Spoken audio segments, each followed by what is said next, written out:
Well, we're dealing with the subject of evolution here. And the question is, how did the bodies of living organisms come into being in the first place? So, bodies of living organisms can be compared with complicated machines. In fact, the Bhagavad Gita even makes that comparison. Yantra Rudani Maya Ya. The word yantra means a machine. And actually, in the old days in India, there were rather complicated machines, not just bullock carts necessarily. I have an interesting little article written by some King Bhojadev in the medieval period in Sanskrit. It's not a shastra, it's just a secular piece of writing. But he's describing how the kings would have various automata in their palaces. These are robots. But these weren't for the purpose of modern industrial development. They were mainly just for show and enjoyment. So, for example, it was described that they would have such a thing as a robot door opener. Of course, we have these in supermarkets today. But this was fancier, as is befitting for a king. So you'd have this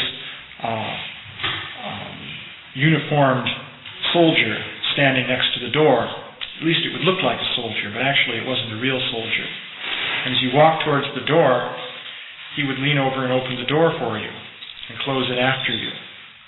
But actually the whole thing was a machine. And it was run apparently hydraulically. There was a tank of water overhead, and as you approached the door, you'd step on a certain stone slab that would move down slightly and open a valve. And then through the action of water flowing through this apparatus, the whole thing would operate. So, actually one can build machines like that. With a bit of engineering skill, you could see how to do it. So apparently, there are documents describing such things in India, and I don't know exactly in what period, but a long time ago. So anyway, the idea of machines was not so novel.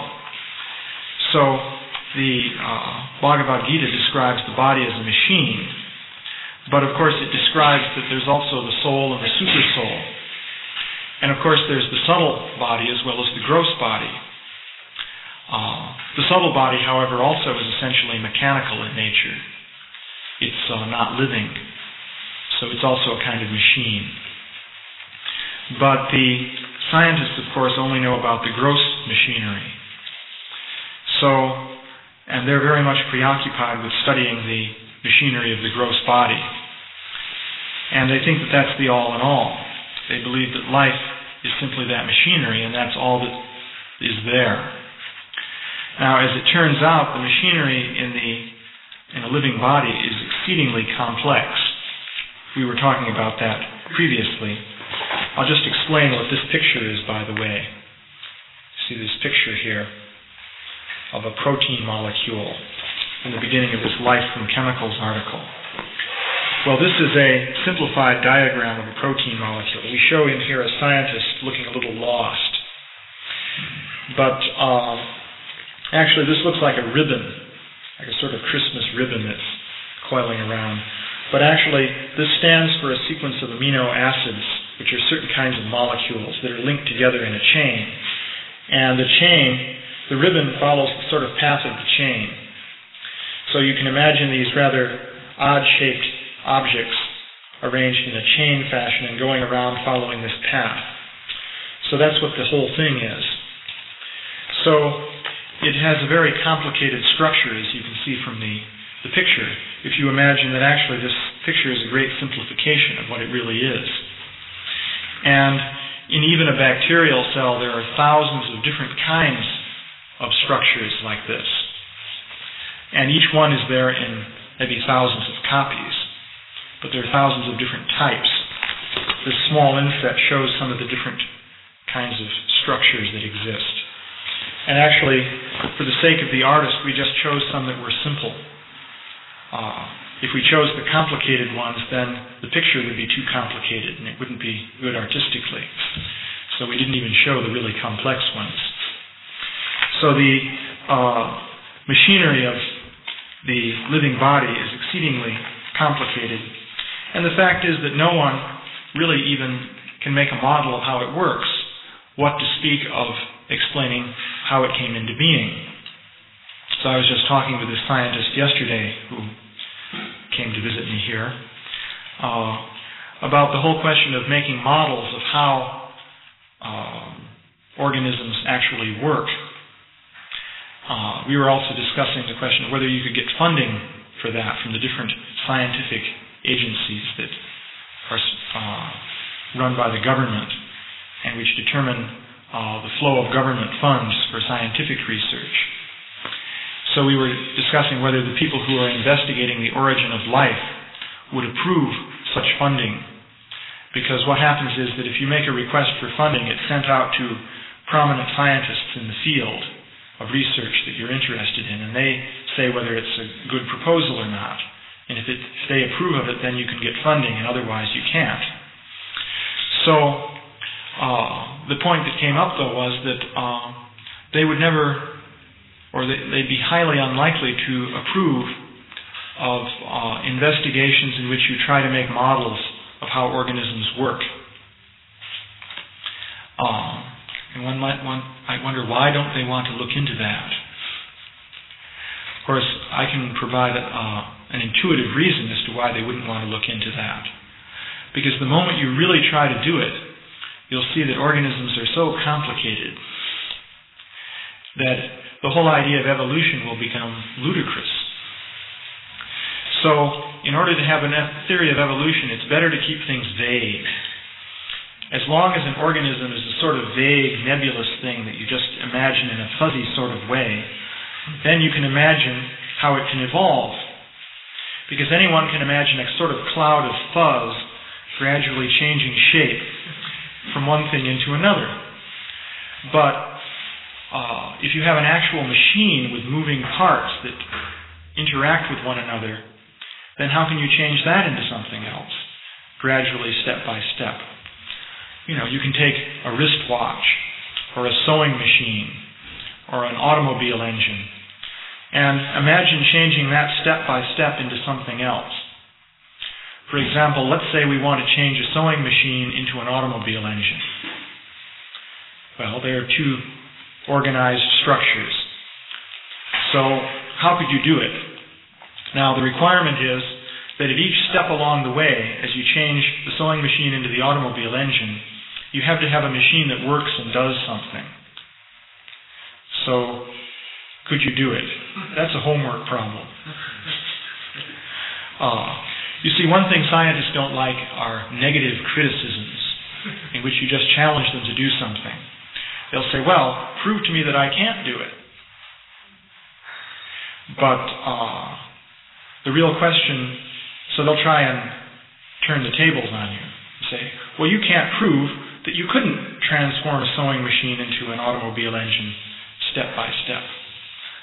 So therefore, maybe it's possible. There might be intermediate stages you could go through. So they'll make that challenge. But actually, though, where does the burden of proof lie in this matter? Because actually, we have no basis in experience to think that you could make a transformation like that. There's no particular reason to think you could do it. So surely if someone says you can do it, then they're obliged to show how you can do it. In courts, they have this idea of the burden of proof. Who has to prove a given proposition? If you have a given proposition, then there are two positions that can be taken. One person can try and prove that it's true, and another person can try to prove that it's false. So then the question comes as to, well, which kind of proof should we require here? That decision always has to be made. So we would argue that certainly if someone wants to say you can make such a transformation from one machine into another, then the person saying you can do that should provide the proof of that. It's only reasonable.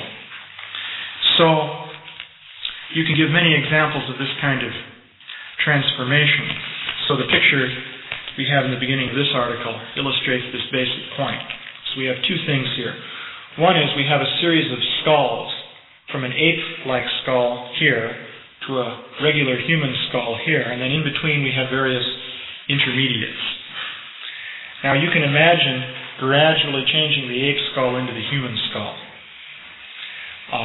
All you do is gradually make the cranium a bit larger, and you shrink the jaws in, and make the bones less heavy and less thick gradually, and you can go from the ape skull to the human skull. So people will say, well, that's how evolution works. That's simple. No problem. But there's more involved in changing an ape into a human being than that. Now, the trouble here is that people don't know how apes and human beings really work as machines. So one can think of an ape or a human being as a sort of amorphous thing, like a clay model, in which you can just mold it and gradually change shapes of things, and you go from one to the other. But is it that simple? Take the brain, for example. So we have here a picture of the brain. So it looks pretty amorphous. If you just look at it in the gross way, it looks kind of like a cloud you can see floating in the sky. And you can imagine a cloud growing. In fact, some clouds do that. If you look at them, you'll see it's gradually growing and changing shape. So you can think of the brain similarly, changing from an ape brain into a human brain. But then, if you ask, well, how does the brain work? You can stop and think, well, the brain is supposed to be like a computer, so they say. Now, nobody really knows this, by the way, because no one can observe the functioning of the brain on the level of the cellular interactions on a large scale and show how it actually works as a computer. So it's just an idea that people have. But let's say it does work as a computer. So next to the brain we show here a computer circuit of the kind you'll find in your Apple computer or something. So the nature of such a circuit is that many little things have to link together in just the right order.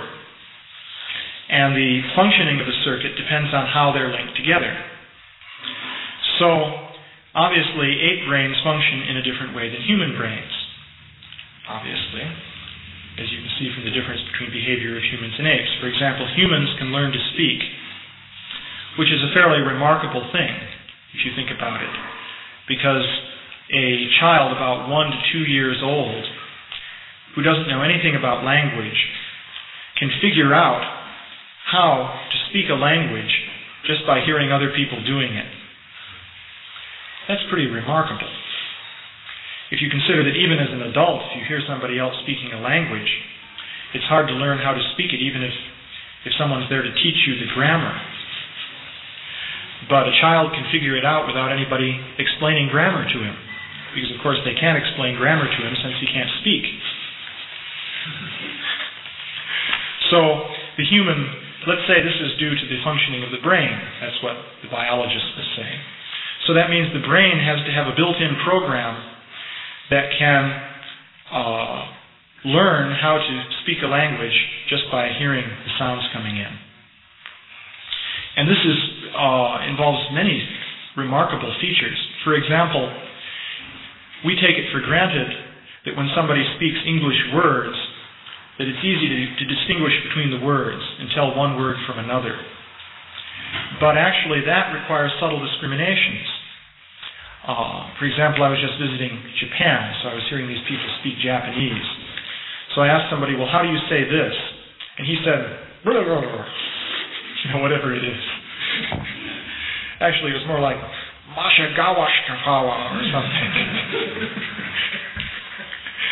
And the fact is, I couldn't even begin to try to say it because I didn't know what the sounds were that you had to make. Because you obviously had to make certain sounds in a certain way. And I had no idea what sounds you were supposed to try to make because they weren't like English sounds at all. But the infant who doesn't know how to speak at all can figure out what sounds you're supposed to make. So, if you think of programming a computer to do that, it would be very difficult. Now, you see, it's worthwhile thinking about how you would actually do it. Because as I was saying, as long as the organism remains something vague and fuzzy, you can easily imagine that it would evolve. Just like the idea of the cloud changing shape. But if you think of actually doing it, then you run into problems. So you may ask, well, what does it take to program a computer, say, to recognize sounds and so on and so forth? Well, this is very difficult. In fact, people are working on building computers that will respond to spoken commands. Very complicated programs are needed. Now, in a computer program, what you find is that the structure you build is sensitive to errors. In a computer program, these are called bugs. So what you find is you can have a program that really works very nicely, but there can be one little bug in it, one little error. And because of that, the whole thing breaks down. Errors can multiply. For example, you know, if you do arithmetic and you add up and multiply numbers, if you make one little mistake somewhere, you can be way off in your final calculation. Because mistakes can just multiply through the calculation. Well, it's exactly like that in computer programs. If one little thing goes wrong, then there can be a reaction in which that causes something else and that causes something else, so the whole thing can go off. So computer programs are very complicated arrangements of interacting parts, so to speak, and they have to be made just right. So how can you change one computer program into another? Well, it's not easy. It requires rewriting, essentially. So let's say the brain of the ape is like a computer program and it's wired in such a way that the connections of the cells represent the logical structure of the program, which is what people are thinking. And let's say the human brain is another program. It's wired differently. So you have to go from the ape wiring to the human wiring. And you have to introduce a whole new set of functions, namely language comprehension, which just aren't there in the ape. By the way, they try to teach apes language. And apes can, it's interesting, chimpanzees can learn to use signs in various remarkable ways. But it's been observed that they never actually learn language. The idea of grammar never occurs to the ape.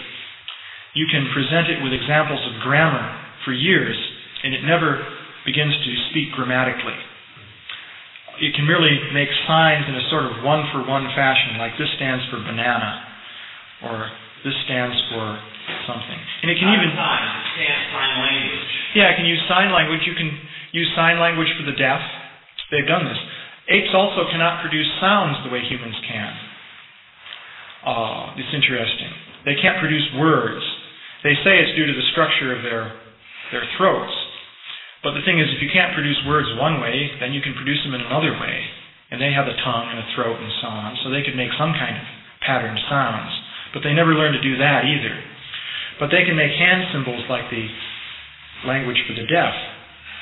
And make symbols for banana and want. And so the ape will make something like want, banana, banana, banana. And then and you know what it wants. It can do that.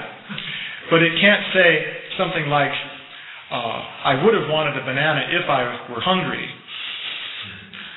You know, it'll never come up with anything like that. Or, so anyway, actually, efforts have been made to program computers to use language. And just to give you an idea, somebody programmed a computer once to make statements about stacks of toy blocks. And you could actually type in on a typewriter a question like, is there a red block on top of a green block? And the computer would analyze the scene of blocks and say yes or no correctly, depending on what the situation was. So this was considered to be a great triumph of programming when it first came out. I once asked a man at MIT how big the program was, and he gave me a figure in man-hours of programming time. It took thousands of man-hours or something. In other words, several people worked for a couple of years on the system or something like that. So it was exceedingly complicated. But what it could do was very rudimentary. And I also asked him, well, suppose instead of dealing with blocks, we want the program to answer similar questions about, say, items in a kitchen, like pots, glasses, spoons, salt shakers, things like that. And he said, well, that's just completely impractical at the present stage. We have no idea how to do that. Because then you have to analyze all kinds of curved shapes, and it's not easy. For example, we can look at a salt shaker and immediately, just in a flash, without any observable time lag, we can say, oh, that's a salt shaker. We can see a salt shaker amidst various spoons, rolling pins, and things like that, and say, oh, there's the salt shaker. But try to program a computer to do that. At present, nobody can do it. It's completely out of the question. So, but yet a young child can do that without any difficulty. So, the kind of programming that must exist in the brain, if indeed the brain is what is entirely doing this, is of incredible sophistication. So, they're just speculating when they say that programming of the brain is doing these things, as a matter of fact. Nobody has ever demonstrated that. But let's suppose it is. Well, here, we gave an example of a much simpler problem of evolution. Because you can ask, could we change the brain from, say, the ape brain to the human brain by evolutionary steps? Well, let's try a simpler problem. Here we have two radio circuits, like Heathkit circuits, which you can put together. So there's one and there's another. So could you change one radio circuit into another by gradual step-by-step changes? What would be involved in that? And mind you, at each stage the circuit has to work. That is, you make a little change and it's a working circuit. And another little change and it's still a working circuit. And in this way you go from your first circuit all the way to your second circuit. That's the thing that's required, because in evolution, that's what you have to do, to change, because the animals have to be viable. Generation by generation, the organisms have to be able to function in their environment. It's not that you can take the ape brain and sort of partially disassemble it into something in which the parts are laid out on a table or something, and then reassemble it in a completely new way. No, at each step it has to be workable. Well, I would suggest that if you try to do that with, say, some radio circuits, as we show in this picture here, you won't be able to do it step by step. If you wanted to actually change one circuit into another, what you'll have to do is take apart the first circuit into its components and then rearrange the components in a completely new way to make a completely new circuit. You'll have to change many things at once. And the reason you have to change many things at once is that in the circuit, things are interdependent. One part depends on what many other parts are doing. So if you change the one part, you also have to change many other parts in order to get something that works. This is the way machines are. So, and it's especially true of complicated machines. For example, if you want to change a computer program to make some minor modification in what the program does, typically you have to change it in quite a number of different places, because one change here requires a change there, and that requires a change over here, and so on. So you have to rewrite quite a few things in order to make even a minor change. And to introduce a completely new function, then you have to do extensive writing of whole new routines and so forth. So this is the problem of evolution. If you try and actually specify what happens in an exact way, then you find that it's very difficult to evolve one thing into another. Now, evolutionists are always going to be fond of pointing to things where it's not so difficult to make a change.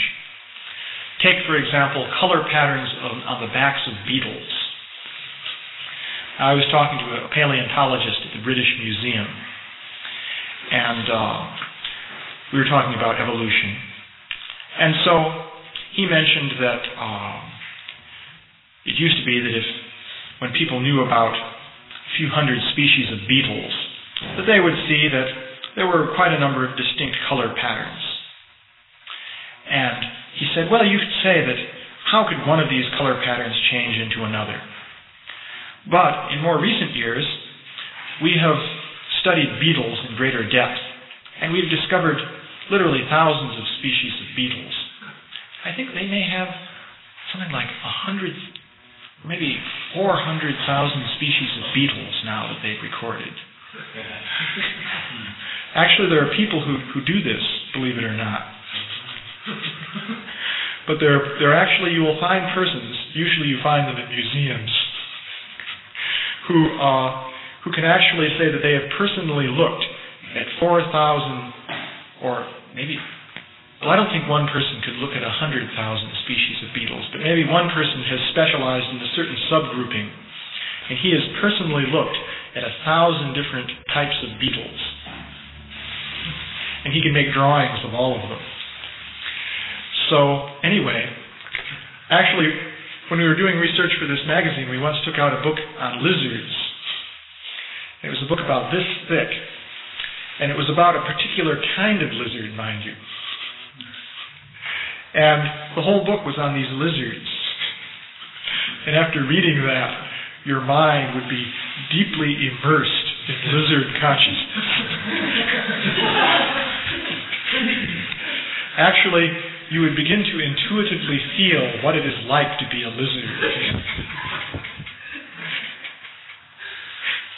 But anyway, so he was saying that when you look at so many different beetles, then you see that the patterns practically merge into one another in a continuum. And so we can see easily how by evolution one can change into another. Well, as a matter of fact, that's all well and good. As far as such patterns are concerned, maybe you can gradually change one into another. After all, they're just little color markings on the back of the beetle's shell. But now what about other features of the beetle, such as the multi-jointed legs, or the eyes made of thousands of lenses with special little photoreceptors that link together in some kind of neuron network so that the beetle can recognize different things and walk around and so forth. What about all that? So the evolutionist points to the color patterns, and you can easily see how you can merge one color pattern into another. That's just like the clouds in the sky gradually changing shape.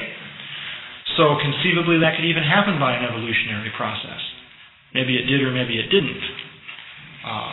It's conceivable. But what about the machinery of the beetle itself? That's another thing. So the idea is they will emphasize these things that maybe could change gradually. Not that they necessarily did, but they leave out the discussion of all this machinery, because nobody has any idea how that could change gradually.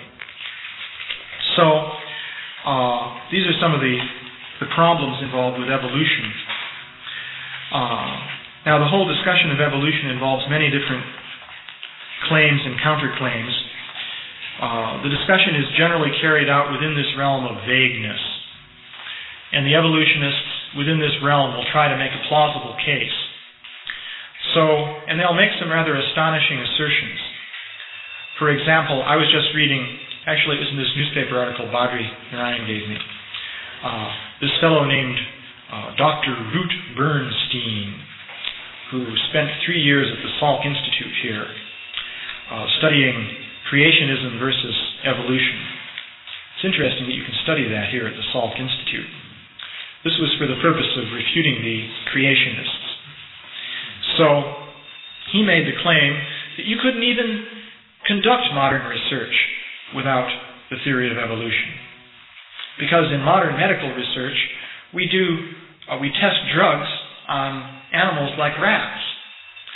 And the reason we're able to do this is that we know the animals, the rats, respond to drugs in much the same way that human beings do. And we couldn't even understand this without the theory of evolution that explains how the rats have a common ancestor with human beings, and therefore they're very similar to human beings. So he actually gave this argument. But actually, this argument is completely wrong. Because, as a matter of fact, the theory of evolution does not tell you that rats should respond to drugs the same way human beings do. In fact, it would suggest that they shouldn't respond to drugs the same way human beings do, because evolution means change. That's what evolution actually means, basically. So why then should the rats have the same response to drugs that the humans do? They should change over the course of millions of years and respond differently. After all, they look different. They are different in many ways, so why should they respond to drugs the same way? So the fact is, if they do respond to drugs the same way, that's just an empirical observation. And you'll see the most ludicrous arguments are being put forward. So there are many different arguments. But basically the evolutionists don't know what's going on. And we give some examples here to illustrate this. I'll just indicate some of them. For example, some evolutionists will say that given time, human beings will definitely evolve. And they will even say that if mammals had not been given their chance to evolve due to the extinction of the dinosaurs, then some dinosaurs would have evolved into human beings by now. So this is what they would look like. We have a picture.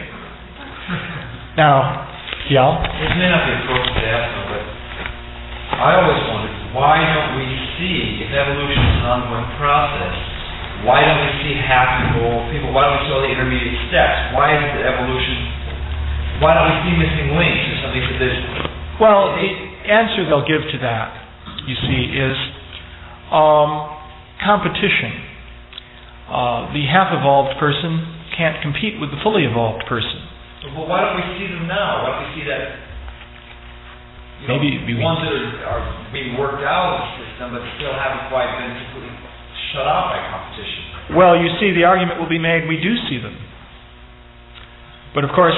Come to the Sunday feast, Well, in the subways of New York... no, the argument actually will be made that we do see them, actually. Except that nowadays, we're in the age of liberalism in human society. And one isn't supposed to refer to inferior races anymore. But if we were having this conversation 100 years ago, then the immediate answer would be, well, there are the inferior races. And even now they're in the process of being eliminated by natural selection. That's exactly what people would have said.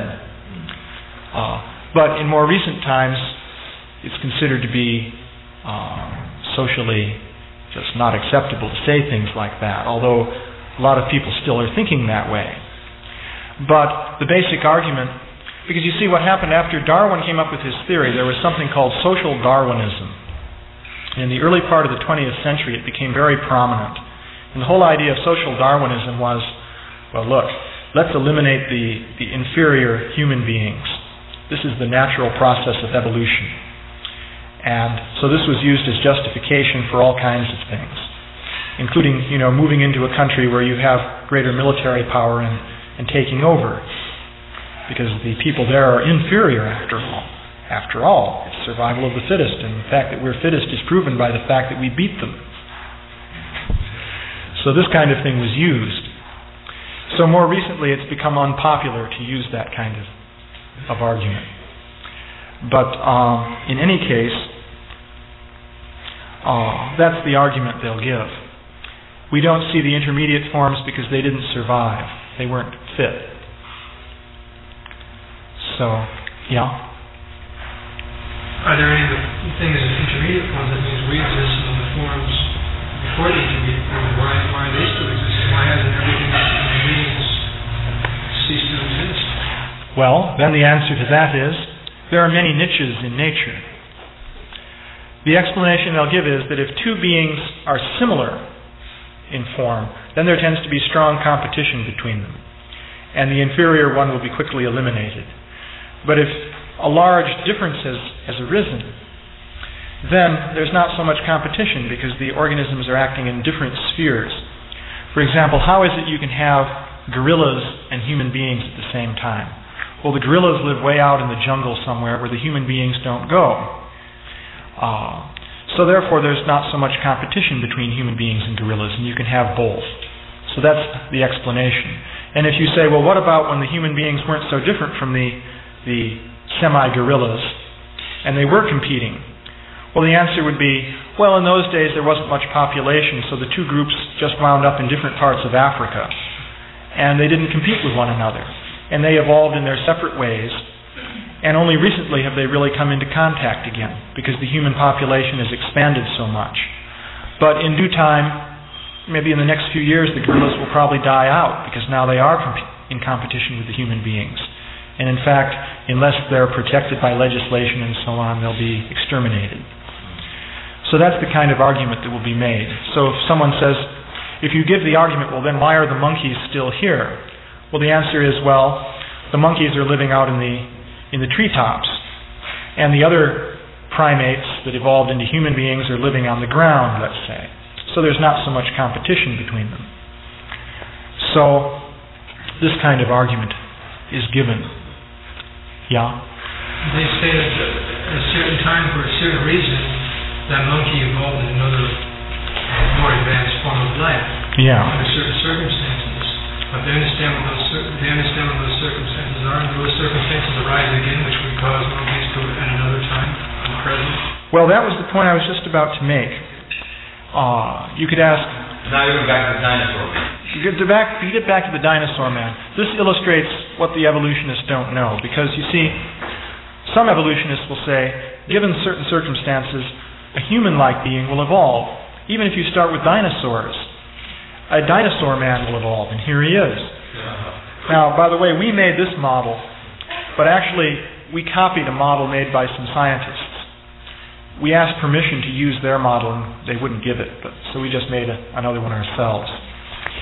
But this is what it looked like, basically. So they were saying, yeah, sure, given the same circumstances, a man-like being will evolve. But then we quote in here some other scientists who say, given the same circumstances, a man-like being won't evolve because it's so improbable it just would never happen again the same way. Which means they haven't the faintest idea. So the real answer to your question is, they don't have the faintest idea what circumstances would cause apes to evolve into a man, or cause whatever it was, insectivores to evolve into a monkey, or anything like that. This is an area of sheer speculation, and it's in the realm of total vagueness. So it's anybody's guess. So the evolutionists will make all kinds of guesses continuously. For example, their guess concerning how it is that mammals came about with milk glands. They will say, well, there were some lizards that tended to sweat, and the young lizards would lick the body of the mother, and they would get a little nutrient benefit there. But then gradually changes occurred so that more nutrients went into the sweat, right? And in this way, gradually. So what is the scientific validity of that? Well, that's what's called a just so story. And anybody can make up such stories. Actually, that's where the situation of the theory of evolution. No one has any idea why these things should happen. And they speculate like anything. So, there are many examples. Evolutionists will make various arguments, though. Some evolutionists will say that because organisms can be classified in hierarchical groups, this indicates they came from common ancestors. Like you can find large groups like birds, mammals, reptiles, and then within the birds there are, say, finches and birds of prey and so on. And within that there are other groups and so on. So they will say, well, this shows descent from common ancestors. But not necessarily. We showed here with automobiles you can make similar classifications according to descent. But this didn't happen by common ancestry. It happened by design. Because it's natural in designing machines to divide them into classifications and then modify designs within certain classifications and so on. It's a natural way to organize things.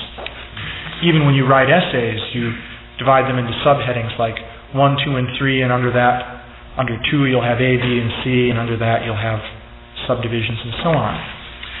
So That is an argument. I'll just indicate some of the arguments that we illustrate here in the pictures. We have this picture showing development of the embryo.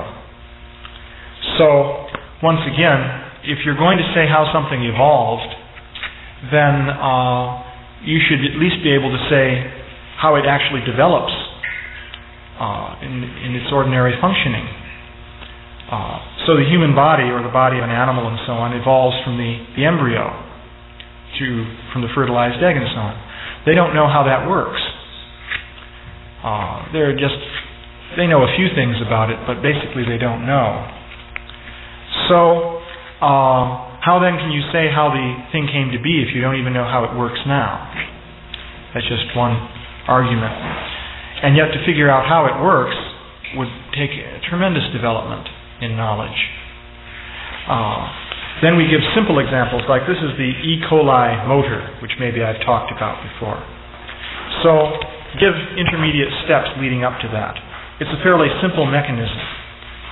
So, please explain how it evolved by showing the intermediate steps. So, yeah? Couldn't we say, because your argument is that each step needs to be fruitful or positive or whatever, functioning at least, whatever, a benefit to the organism, each progressive alteration.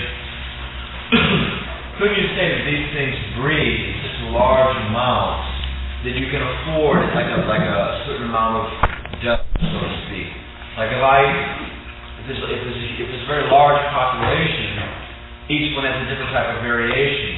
Mm-hmm. Some of them will be successful just by the laws of averages. Some will be failures, some will be successful.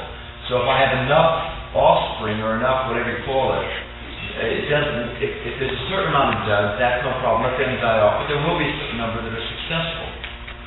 So it doesn't mean that every step has to be successful. It means that there doesn't have to be enough successful steps. No, that's wrong. Your reasoning is wrong. Okay. Because if you have the successful ones and then some duds come, the successful ones that are there at the time simply dominate everything and they remain the same. And okay, you have some duds that appear and they die off. Well and good. But where is the progressive change from one step to another? You have one kind of... Who's that dud? Yeah. Breed and produce something that... In other words, you can have like a black and white, black and white, black and white. You can have a success and a failure. But it moved it closer towards your design you're aiming for. And it breeded with a little alteration. That was a success. So it was kept intact. And now when they have adjusted, there was a dud, but it breeded and carried on the dud, which was all through into a success. Couldn't you? So let's say that to change something from A to B, you have to go through 10 steps. Okay. And let's say during each generation, you can have one step. And let's say that until you get to the 10th step, it's a dud. So you have to go through... Well, why does it have to be so extreme? Why can't there be small successes and... That's precisely what we're talking about. Can you go by small steps in which each one is successful? Look, you can just consider what the possibilities are. Either you go by one big change and produce your... Let's take this little motor problem here. You go by one big change and you get the whole motor all in one step. Fine. Then it works and you've got a new organism that's successful. However, you have to put all these different parts together. The chances of that are exceedingly small. So practically no scientist is even going to advocate that idea. That's the hopeful monster theory. The lizard gives birth to a bird with wings and feathers and so on that flies.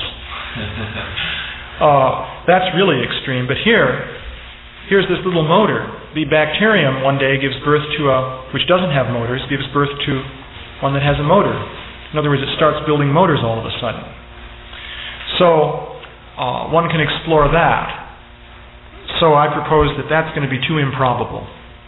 Okay, let's say you have to go to the motor through 10 steps. 10 isn't such a big number. I don't think that 10 would be enough. You'd need more, probably.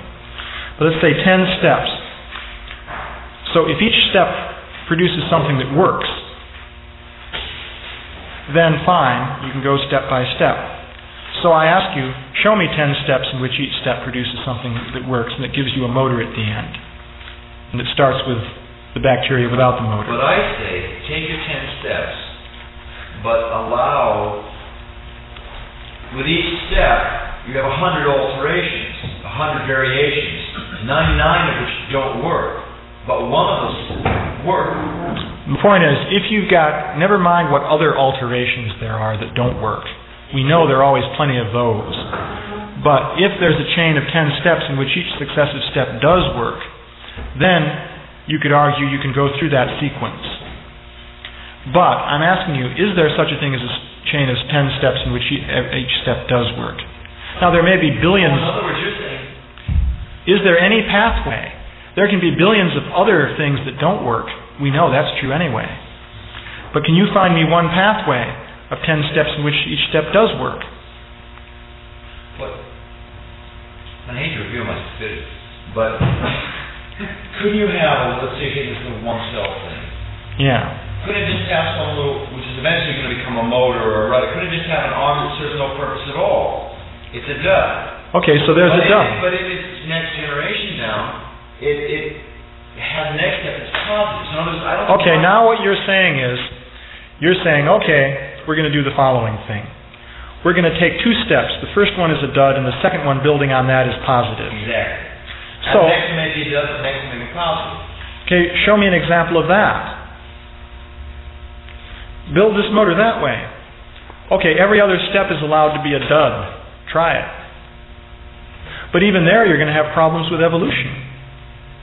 Because, as I already explained, if one step is a dud, that means that bacterium is at a disadvantage. It's using its energy to produce something which isn't viable for it. So another bacterium that's using its energy more efficiently is going to reproduce faster.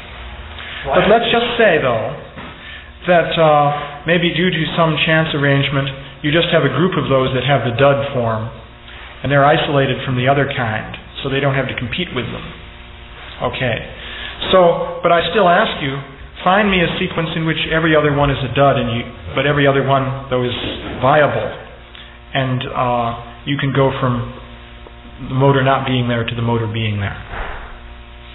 Or for that matter, find me a sequence in which you have 3 in a row are duds, and then something that's better, and then 3 in a row are duds, and then something is better, and so on. In other words, actually build models and show this. Actually show such a sequence.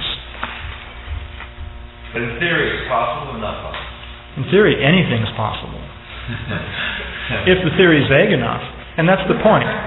Evolution theory thrives on vagueness. As long as you can keep things vague, you can say, maybe it could be this, maybe it could be that, and ultimately you say to the person, if you doubt it, you religious fanatic, then you prove that it couldn't be. Always the answer will be, there could be some intermediates.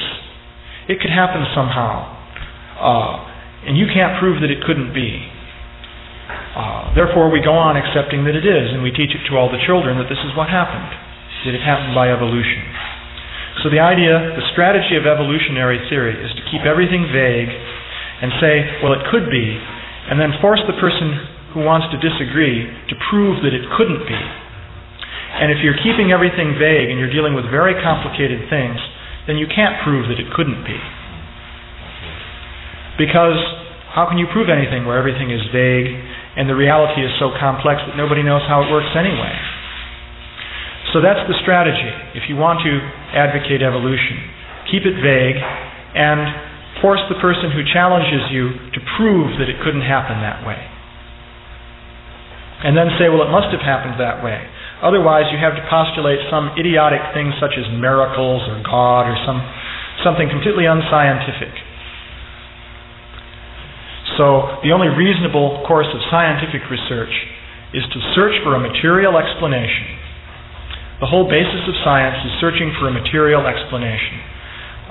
For years, religionists have said, no, God does it, but the scientists have gone on patiently seeking material explanations, and look at all the discoveries they've made. One discovery after another. And these religious people never discovered anything. They just stayed in their churches and died of smallpox and the Black Plague and so forth. They never did anything. We'd still be in the Dark Ages if we left it up to them. So by looking for material explanations, science has made so much advancement.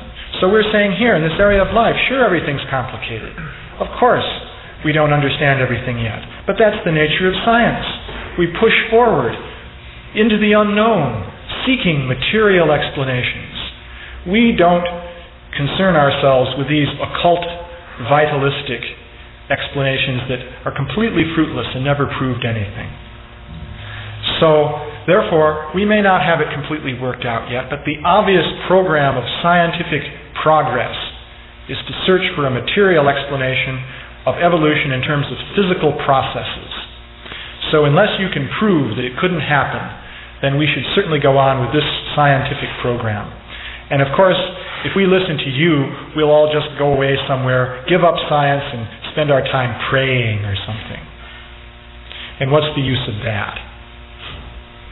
If we do that, all the more advanced nations who stick to the material path will beat us completely, and then we'll just have to become slaves of them. So therefore, the theory of evolution is the only way. So, pretty convincing. Good your own time. Yeah, but what does this argument have to do with the truth anyway? And what does it really have to do with science? Because this hype that I just gave you completely overlooks the fact that in science one is supposedly looking for the truth. And if you can't actually find the truth, then what have you got? Just a lot of baloney. And they complain about the religionists producing all kinds of superstitious gobbledygook that no one can prove or verify and so forth. But what are they doing? They're using the smoke screen that I just gave you to back up this whole scheme that they've erected out of their imagination with no solid foundation. And they're saying, either remain sitting or leave permanently. One or the other. Clear-cut decision. So this is the thing that they're doing. They're creating a bluff and saying all kinds of unverifiable things. And this is not the way of science. In science, what you're supposed to do is show something that really works. And it has to be evaluated on the spot as to whether it really works or not. And if it doesn't really work, then that's no good. That's the way you deal with things in science. If a chemist gives you some vague theory about what chemical reactions might do and tells you that you have to prove that it's wrong if you're going to not believe in it, but he can't give you any evidence as to show that it's true, then you're certainly not going to accept that in chemistry. But the evolutionists have gotten people to accept this in this area of explanations of the origin of life.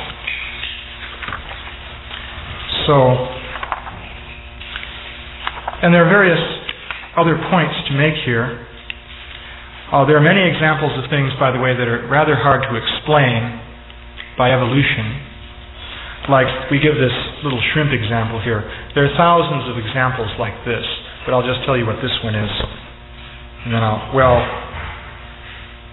actually, that's the trouble. This thing tends to go on for some time. The thing is that I would rather if you took time and gave more classes than try to rush through it. I mean, this is, like I say, we're taping it. It's valuable to devotees. So rather than you feel, well, I've got to end it, we got the job, we have to in a certain time. I don't think we should feel there's a restriction on the number of times you can give class on Tuesday. We should just systematically go through it. Because well, there are a lot of details, and it's good to understand the basic arguments here, because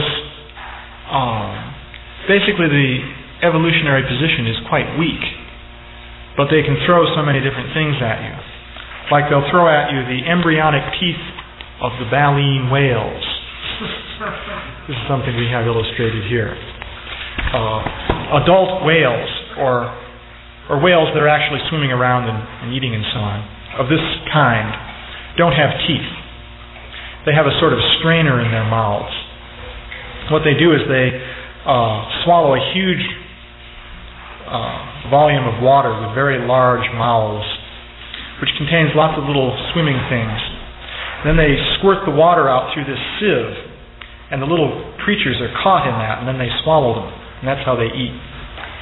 And so it's an interesting way to eat. But they don't have teeth. But the embryo partly develops teeth, and then they're reabsorbed into the body of the embryo before the whale is born.